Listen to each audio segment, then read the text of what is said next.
배드민턴을 기다리며 첫 번째. 멈춰버린 한국 배드민턴의 심장. 코로나19는 그야말로 인류에게 닥친 재앙이다. 그 중에서도 스포츠에 미친 영향은 실로 엄청나다. 국가 간 경기가 많기 때문이다. 인류 최대의 스포츠 축제인 올림픽이 사상 처음으로 연기되는 사태까지 벌어졌다. 도쿄올림픽 개최를 위해 일본이 안간힘을 썼지만 결국 코로나19에 손을 들고 말았다. 하지만 1년 연기된 내년 7월 역시 올림픽 개최를 장담할 수 없는 상황이다. 코로나19의 전 세계적인 대유행이 잠잠해질 기미가 보이지 않고 있기 때문이다. 치료제와 백신의 개발 없이는 잠잠해졌다. 다시 유행하는 패턴을 반복할 것으로 보인다.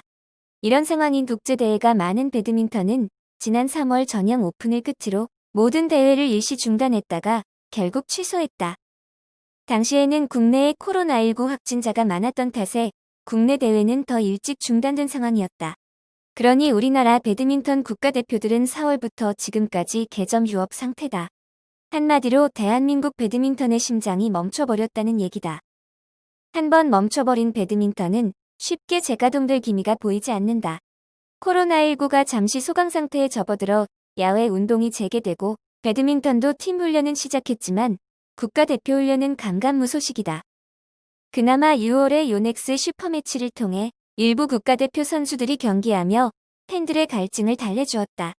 하지만 이마저도 용품업체인 요넥스 코리아가 기획한 거였다. 진천 선수촌이 폐쇄되고부터 대한배드민턴협회는 손 놓고 바라볼 뿐이었다. 장기간 국가대표 선수들이 훈련 못하는 상황이 마치 남의 일처럼 돼버렸다. 그러니 자체적으로 국가대표 훈련장을 꾸릴 계획 같은 건 먼 남의 나라 얘기일 뿐이다. 다른 나라 선수들은 실전 감각을 익히기 위해 다양한 이벤트 경기를 하는 상황이었다. 일본은 도쿄를 벗어난 지역에서 국가대표 선수촌을 운영할 계획까지 세우기도 했다. 세계 배드민턴 연맹은 고심 끝에 10월 3일부터 토마스컵과 우버컵을 시작으로 국제 배드민턴 대회의 재개를 알렸다. 비록 우리나라를 비롯한 중국, 인도네시아, 대만 등 아시아 주요국들이 불참을 선언하면서 대회가 연기됐지만 국제대회의 재개를 위해 움직이기 시작했다. 그 사이 우리나라는 감독을 비롯한 코치 5명을 전격 교체해 가뜩이나 훈련을 못하는 국가대표 선수들을 혼란스럽게 만들었다. 결국 국가대표 감독 내정설이 터지며 사령탑 교체까지 상당한 시간이 걸릴 것으로 보인다. 그 사이 세계 배드민턴 연맹은 덴마크 오픈을 치르며 코로나19 상황에서 어떻게 배드민턴 대회를 치러야 하는지 경험했다. 아시아의 많은 나라 선수들이 자국에서 훈련하며 이 대회를 지켜봤다. 이와 대조적으로 여전히 대한민국 배드민턴 심장부인 국가대표는 멈춘 상태였다.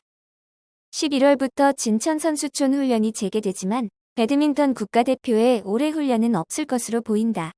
11월에 실업팀 대회가 무려 3개나 연달아 열리는 데다 12월 18일에 2021년 국가대표 선발전이 개최되기 때문이다. 이런 상황이라면 코로나19 상황을 지켜봐야 하겠지만 내년 1월 초에 태국에서 연달아 열리는 아시아 오픈 1, 2와 월드투어 파이널 대회까지 참가할 수 있을지도 미지수다. 각자 팀에서 하는 훈련만으로는 한계가 있기 때문이다. 지난 6월 열린 요넥스 슈퍼매치에서 김소영이 너무 오랜만에 뛰어서 체력도 달리고 경기에 대한 감도 떨어졌다. 파트너와 뛰는 범위가 약속된 게 있는데 같이 안 하다 보니 그런 것도 안 되고 그래서 체력 소모도 더 많았다. 코로나 때문에 못 맞춰본 게 티가 난 경기였다라고 한 말을 되새겨봐야 할 것이다. 과연 멈춰버린 대한민국 배드민턴의 심장은 언제 다시 뛸 수 있을까? 출처 배드민턴 뉴스